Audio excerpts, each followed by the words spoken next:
이재명 더불어민주당 대표 깜짝 어제 놀란 것 같습니다. 왜냐하면은 이제 성남 FC 그 제3자 뇌물 혐의로 서울중앙지검에 출두를 해서 죄송합니다. 수원지검의 성남지청에 출두를 해서 이제 소환 조사를 받은 지 불과 일주일도 안 됐거든요. 일주일도 안 됐습니다. 그런데 느닷없이 이번에는 서울중앙지검에서 소환 통보가 날라든 겁니다. 응? 벌써? 숨고르기도 하지 않았는데 이번에는 대장동 그리고 유래 신도시 관련 비리 의혹입니다. 그래서 어떤 신문은 쌍끌이 작전 검찰이 쌍끌이 수사에 박차를 가하고 있다. 저쪽은 수원지검, 이쪽은 중앙지검. 뭐 이런 표현도 쓰기는 했던데요. 그래서 지금 이제 아마 이재명 대표도 그렇고 민주당도 그렇고 화들짝 놀라서 당혹감을 감추지 못한다. 지금 이러고 있는 것 같고 변호인단도 아직 꾸리지 못했다고 그래요. 그래서 설 연휴 끝나고 다음 주 금요일쯤 그 27일일 겁니다. 그때쯤 아니면 이제 그 주말 지나고 1월 30일쯤 이제 오라 이런 겁니다. 이거는 검찰이 기가 막히게 타이밍을 저는 잡았다고 보는데요. 임시국회가 1월 말에 끝납니다, 여러분. 임시국회가. 그러면 1월 31일에 끝나잖아요. 1월 30일 월요일 날, 1월 31일이 뭡니까? 화요일 날. 그러면 수요일부터는 이제 국회가 열리지 않는 상태가 되는 겁니다. 설마 더불어민주당이 또 국회 열겠다고 하지는 않겠지요. 그러면은 2월 1일부터는 국회가 개원 상태가 아니게 되는 겁니다. 회기 중이 아니게 되는 겁니다. 그러면 뭘 할 수 있다? 체포, 구속영장 발부할 수 있게 되는 겁니다. 그래서 그 회기가 끝나기 직전에 서울중앙지검에 나와라. 어차피 당신은 버틸 수 있다고 생각해봤자 이틀밖에 못 버텨. 1월 30일, 1월 31일. 이제 그런 상황인 겁니다. 그 이재명 대표 측은 아직 법률 변호사도 꾸리지 못하고 있었다고 그래요. 그리고 지금 이제 친명계 쪽에서조차 일단 소환에는 응하는 것이 좋을 것이다 이런 얘기를 하고 있다고 합니다. 그래서 조사 과정에서 검찰에 가서 조사를 받아보면은 검찰이 무슨 증거를 쥐고 있는지 그리고 향후 법정에서 어떤 전략을 펼 것으로 보이는지 확인하는 것이 중요하다. 그리고 소환에 응하는 태도가 구속영장 청구에도 중요하다. 만약 소환을 거부하면 그렇습니다. 법률의 상식 중에 상식이죠. 소환에 거부하면 구속할 사유가 생기는 겁니다. 아니 와서 조사를 받으라고 그랬는데 계속 안 오겠다고 그러는 거예요. 안 오겠다고 버티는 겁니다. 국회의원이 아니라 국회의원 할아버지가 됐든 누가 됐든 관계없이 아무튼 그 누가 됐든 지위 고하를 막론하고 오라는데 안 온다는 것은 무슨 뜻이냐?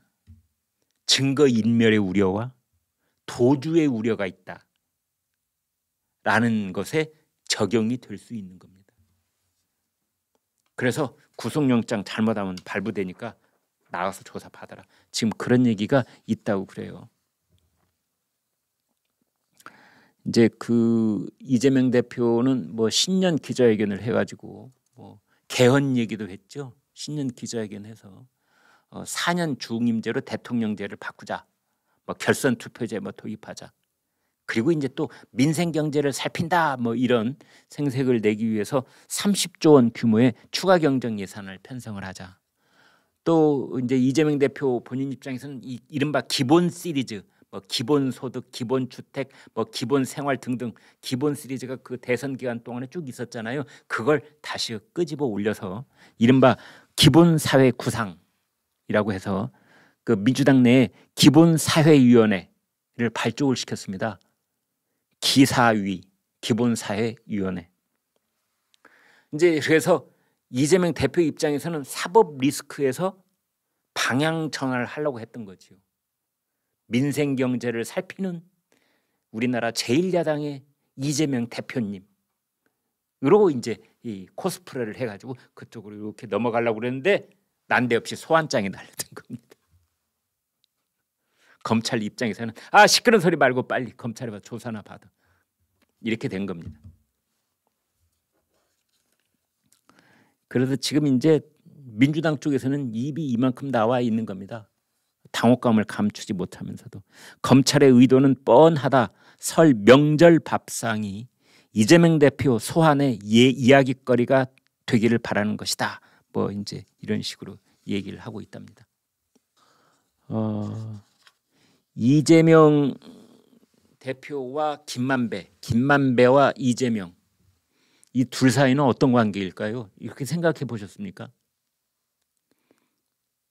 사실은 이 대장동 사태, 지난 1년 4개월 동안 그렇게 온 국민을 충격과 분노에 빠뜨렸던 이 대장동 사태, 그거의 핵심 인물을 2명만 꼽으라면 이재명과 김만배입니다. 그럼 이 두 사람은 도대체 언제부터 어디까지 서로 알고 있는 것일까? 이제 이런 생각이 드는데요. 조선일보가 단독 보도를 했지요. 이재명이 2가지 대법원 판결까지 간 사건이 있습니다. 하나는 공직선거법 위반, 허위사실 공표에 의한 공직선거법 위반이 하나가 있고, 또 하나는 성남시 제1공단에 관한 공원화, 공자가 2군데 들어가니까 구별을 잘 하셔야 됩니다. 공장이 있던 자리, 제1공단, 이 자리를 민간 사업자에게 넘겨서 택지 개발을 할 것이냐, 아니면 이것을 공원으로 만들 것이냐 하는 겁니다. 이제 이게 행정소송으로 간 거예요. 행정소송. 이 두 사건을 김만배가 뒤집었다. 어떻게? 대법원까지 가서 뒤집었다. 이 두 사건 모두 2심 판결에서는 이재명이 패소했던 겁니다. 특히 공직선거법 위반은 그거는 이 경기지사직을 박탈해야만 하는 벌금 300만 원이 나왔었어요. 그런데 이게 대법원에 가서 뒤집히는 겁니다. 이재명이 무죄다. 무죄 취지의 파기환송으로 뒤바뀌는 겁니다. 그런데 김만배가 동생들한테 야, 너희들 모르니? 그건 내가 바꿔놓은 거야. 내가. 이재명. 이렇게 됐던 겁니다. 그 이제 조선일보 특종이어서 이 2건인데, 오늘 서울신문이 또 하나의 특종을 합니다. 참 우리 그 후배 기자님들 애 많이 씁니다. 한 삽씩 파 들어가는데요. 이 제1공단 그 행정소송 때 김만배가 돈 2억 원을 갖고 이재명이 변호사를 대줬다는 겁니다.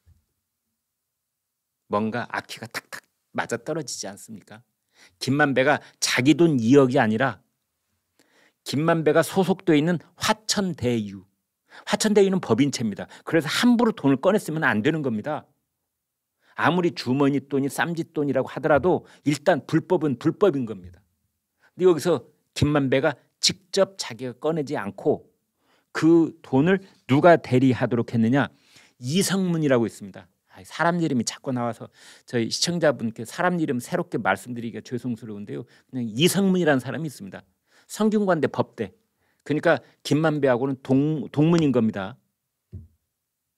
이성문이 화천대유 대표입니다. 그래서 대법원에서 이걸 뒤집은 다음에 성남 제1공단에 관한 행정소송을 뒤집은 다음에 성공보수를 포함해서 그 변호사한테 화천대유가 2억 원을 준 겁니다. 이것을 오늘 서울신문이 단독으로 보도를 했습니다.